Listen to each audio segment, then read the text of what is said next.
Në fakt kanë qenë vend grumbullimi protestash dhe protestuesish përgjatë gjithë protestave të fundit, në fakt protestave prekosh tashmë të thirrura nga opozita, por sidomos kur referohemi protestave kombëtare dhe sidomos kur rikthehemi në qendër të vëmendjes arsyet e këtyre protestave, të cilat janë të shumta, po në qendër të tyre qëndrojnë keqeverisja, korrupsioni, aferat e kështu me radhë. Zoti Berisha është ndalur te këto element në fjalën e tij, duke theksuar që shmangën me protestën e 24 janarit, vetë qytetarët kanë shmangur grushtin e parë të shtetit, ndërkohë me protestën e sotme do të shmangin grushtin e dytë të shtetit, duke ju referuar zhvillimeve që lidhen me dosjet Rama, Balluku, por edhe çështjen e imunitetit të Belinda Ballukut. Migena Neli është me mua në komunikim të drejt për drejt, më njoftojnë tani nga regjia. Migena, përshëndetje, nga zona te kuvendi ku ti ndodhesh, çfarë po ndodh aty, nëse sheh të mbërrin protestuesit e parë apo çfarë?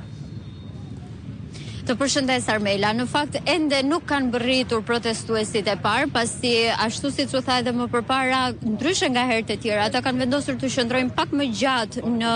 protestën e tyre përpara kryeministrisë, ndërsa nga pamjet mund të shihni që është vendosur një kordon policor me forcat shqiponja dhe policë të tjerë, të cilët janë më duhet të them në disa rreshta, duke treguar një përgatitje ndoshta më të fuqishme nga ana e policisë për ardhjen, për pritjen e mbërritjes protestuesve, të cilët duhet thënë ende nuk kanë mbërritur përpara kuvendit. Ndërkohë që ti raporton këtë, qëndrojmë ne bashkë, Migena, nuk largohemi. Ndërkohë që ti raporton këtë, unë shoh kolegun Klajdi Boldi së bashku me grupin tonë xhirimit, pra, që shoqëron të tjerë protestues, të cilët janë duke marshuar, është në zonën pranë piramidës ai, sepse ne theksojmë edhe një tjetër, protestues të ndryshëm janë duke vepruar në mënyra të ndryshme, dhe ajo çfarë është vazhdimisht në fakt nga drejtues Partisë Demokratike, sidomos zoti Berisha, që secili ka në dorë mënyrën e vet të protestuarit. Klajdi, nëse më dëgjon tani për të dhënë të tjera detaje lidhur me se ku po shkohet, nuk e di ajo të çfarë ti ke mësuar, çfarë ti po dëgjon. Atëherë Armela, protestuesit tashmë po drejtohen drejt godinës së Parlamentit të Shqipërisë, ka qenë pikërisht kryetari i grupit parlamentar të Partisë Demokratike zoti Gazmendbardi, i cili ishte pikërisht me protestuesit në pjesën e hyrjes së kryeministrisë, ku siç e raportuam edhe pak më parë, protestuesit të hoqën kordonin metalik dhe policia holli ujë, sipas zotit Bardi, i udhëzoi dhe i kërkoi atyre që të bashkohen pikërisht para Parlamentit të Shqipërisë, pasi protesta do të zhvendoset pikërisht si herën e kaluar para Parlamentit, dhe ne po drejtohemi së bashku me një pjesë të protestuesve, të cilët siç shikohet dhe nga pamjet, po ndjekin pikërisht këtë rrugën që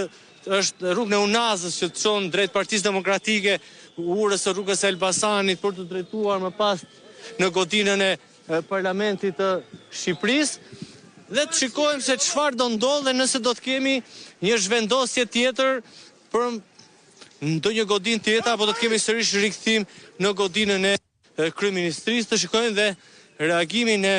forcave të rendit, ndërkohë si shikohet një pjesë e mirë protestuesve po vinë nga ky krah që jemi dhe ne, një pjesë tjetër kanë zgjedhur bulevardin nga Ministria e Brendshme dhe Bashkia e Tiranës për të bashkuar me pjesën tjetër në hapësirën para Parlamentit të Shqipërisë, ku dhe u zhvendosën dhe në protestën e kaluar. Paktën deri në këtë moment është e njëjta lëvizje si në protestën e kaluar, ku numri i madh protestuesve së bashku me drejtuesit e Partisë Demokratike u zhvendosën pikërisht para godinës dhe në hyrje të Parlamentit,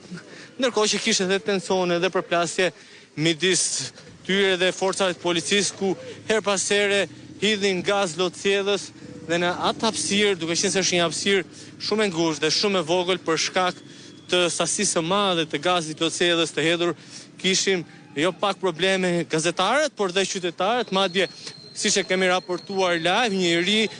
pjesa e kapsollës së gazit lotësjedhës të hedhur nga forcat e rendit e kapi në kokë dhe më pas mori një mekim të shpejtë në ambulancë u dërgua. Një person i cili, ta sqarojmë pak këtë, sepse sapo e shohim, sapo na ka ardhur në fakt një foto.